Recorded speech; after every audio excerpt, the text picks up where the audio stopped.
Hi friends, welcome to our channel. कल तक हमने पढ़ लिया था, हमने नागरिकता अधिनियम पढ़ लिया था। हमने सिटीजनशिप एक्ट के तहत कितने तरीके से हम नागरिकता ली जा सकती है वो पढ़ लिया था। और आइए, हमने ये पासपोर्ट वीज़ा इसके बारे में पढ़ लिया था। आइए अब हम पढ़ते हैं एनआरआई के बारे में, थोड़ा सा डिटेल में पढ़ेंगे कल के कंपैरिजन में, ठीक है।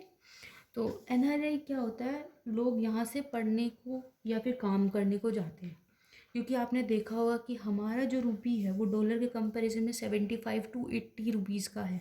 मान लो $1 की वैल्यू कितनी है? 75 या 80 रुपये के आसपास है।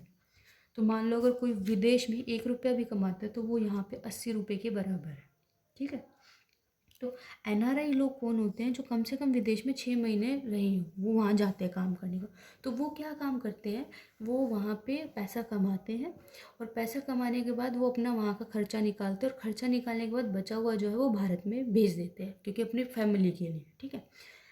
और वहाँ पे करेंसी गैप ज़्यादा है, इसलिए लोग जो है ऐसी जगह जाना ज़्यादा प्रेफर करते हैं जहाँ पे हम इंडियन रुपये से जो उनकी करेंसी वो हो ज़्यादा मजबूत हो, ज़्यादा स्ट्रॉन्ग हो, ठीक है। तो लोग क्या करते हैं? वो करते हैं। तो जो वहाँ की लेबर है ना, अब देखो, मान लो क्या होता है कई बार कि जो हमें मान लो सपोज हमें कोई काम करवाना है, हमारे घर में हमने कोई काम कराया, तो जो हमारे आसपास का लेबर है उनकी एक यूनियन टाइप में होगी, राइट। तो उनको पता है कि हम 300 रुपये फिक्स कर देते हैं, ठीक है। तो उनमें से कोई 300 रुपये कम से नहीं मानेगा।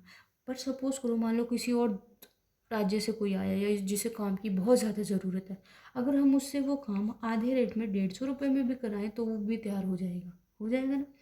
इससे क्या हुआ? हमें फ़ायदा हुआ, और उस पर्सन को रोज़गार मिल गया, उसे भी फ़ायदा हुआ। तो वो उन पैसों में से क्या करेगा? मान लो वो 30 रुपये का खाना खाता है, वो बचा हुआ 120 रुपये अपनी फैमिली को भेज देगा। तो सेम यही एनआरआई के थ्रू होता है। वहाँ के लोग जो है वो ज़्यादा चार्ज करते हैं, मतलब चार्ज क्या करते हैं उनकी, अब मान लो वहाँ का 1 रुपया है, वो हमारे यहाँ 80 है, तो वो हमारे देश का वो मतलब वेरिएशन है। बट वो तो अपनी रिक्वायरमेंट के अकॉर्डिंग प्रॉपर मांगेंगे, ठीक है। तो वहाँ की क्या करते थे लोग जो है वो उन्हें हायर कर लेते थे, और वो अपने देश में बेच देते थे रुपए। अब क्या हुआ? उन्हें पता लग गया ये चीज़।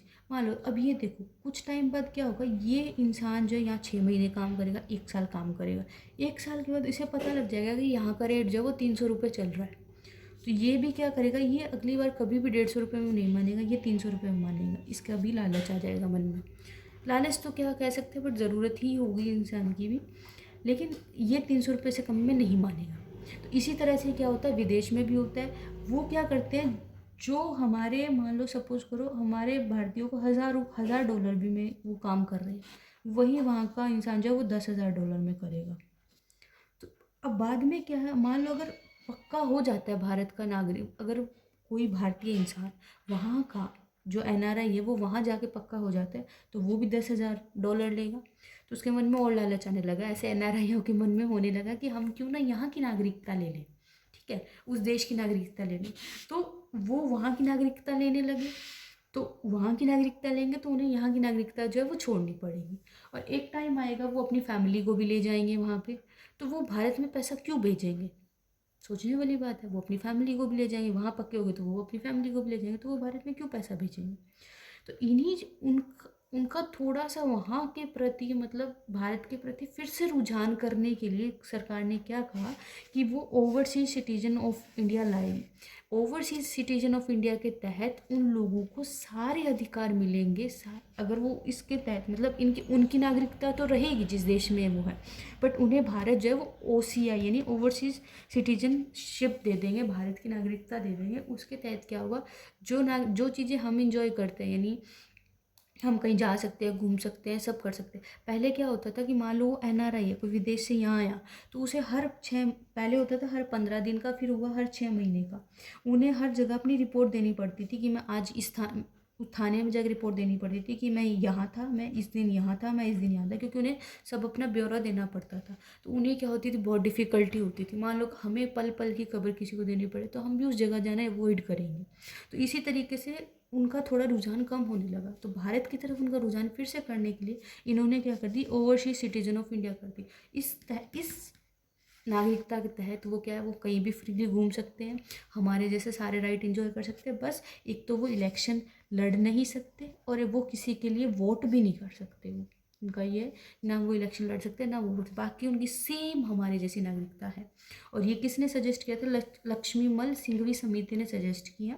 ये मेनली उनको दी जाती है जो बड़े उद्योगपति, जिन्होंने बहुत बड़ा काम किया हो। क्योंकि सोच के देखो, अब उनको डिफ़िकल्टी नहीं हो, कोई यहाँ का आदमी है वहाँ जाके बहुत बड़ा बिजनेसमैन बन गया, बहुत ज़्यादा इन्फ्लुएंशियल पर्सन बन गया, तो वो वापस अगर उसका भारत आने का मन भी करेगा, अगर उसे कोई डिफ़िकल्ट नहीं है तो वो डायरेक्ट फ़्लाइट लेगा और भारत में आ जाएगा।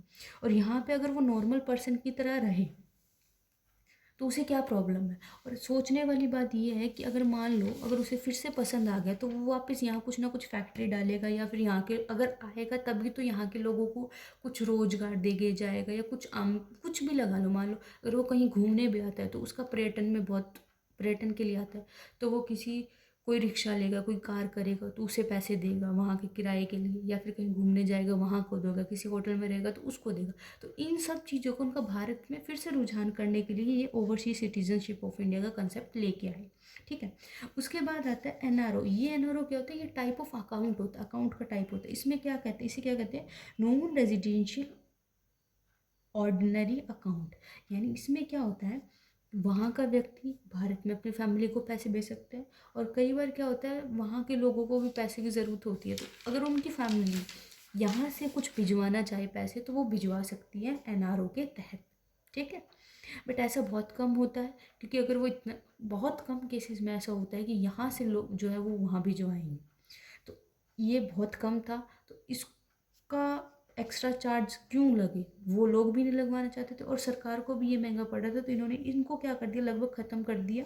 और ये क्या नया कंसेप्ट लेके आए? एनआरई, यानी नो रेजिडेंशियल एक्सटर्न। यानी इसमें सिर्फ बाहर से पैसा आ सकता है, यहाँ से नहीं भेजा जा सकता, तो बाहर से आ सकता है।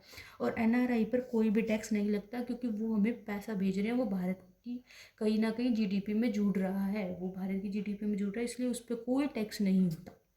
ठीक है। तो आई होप कि आपको एनआरआई और ओवरसीज़ और इनमें कोई कन्फ्यूजन नहीं है और आपको समझ आ गया ये चीज़ें क्या होती है। पर्सन ऑफ इंडियन ओरिजिन क्या होता है? पर्सन ऑफ इंडियन ओरिजिन क्या होता है? जो भारत में जन्मा हो, माता पिता जन्मे हो उसके, या दादा दादी जन्मे हो, बट अब वो जो है उसकी नागरिकता जो है उसके पास उसकी ही नागरिकता, किसी और देश की नागरिकता है, वो क्या करता है? Person of Indian origin, Indian origin आएगा यहाँ। ठीक है। तो एक बार आइए फिर से रिवाइज कर लेते हैं। हमने क्या पढ़ा? हमने पढ़ा एनआरआई क्या होता है, जो यहाँ पे रहा हो 6 महीने। ठीक है। और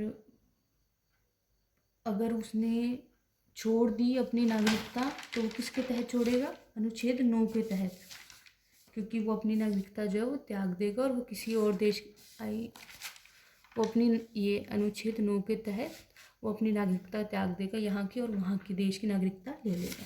फिर भी अगर वो भारत में फिर से मतलब आना चाहता है या विजिट करना चाहता है तो उसे ओवरसीज सिटीजन कहलाएगा वो भारत का, और इसके तहत उसे नागरिकता मिल जाएगी। ये मोस्टली बड़े उद्योगपतियों को मिलती है। हाँ, एक चीज़ और, मान लो भारत के शत्रु देश में जाकर अगर आप सेटल हो जाओगे तब आपको भारत की ओसीआई नहीं मिलेगी, क्योंकि तब तो आप कोई भी इन्फॉर्मेशन, कोई भी पर्सन जो है वो इन्फॉर्मेशन लीक भी कर सकता है, कुछ और भी कर सकता है। तो अगर वो भारत के शत्रु देश की एक लिस्ट होती है, अगर उसमें जाके सेटल हो जाएंगे तो उन्हें भारत की नागरिकता नहीं मिलेगी। तो हम इसको आज यहीं करेंगे, हमारा ये कंप्लीट हो गया। इसके बाद हम पढ़ेंगे सिटीजनशिप अमेंडमेंट एक्ट, एनआरसी और एनएआर। ठीक है। ये आपको नेक्स्ट वीडियो में मिल जाएगा इसका। तो thank you so much. I hope आपको समझ आया होगा। आपको कोई भी डाउट है, कुछ भी आपका सजेशन है, फीडबैक है, आप प्लीज़ कमेंट सेक्शन में ज़रूर बताइएगा। ठीक है। Thank you.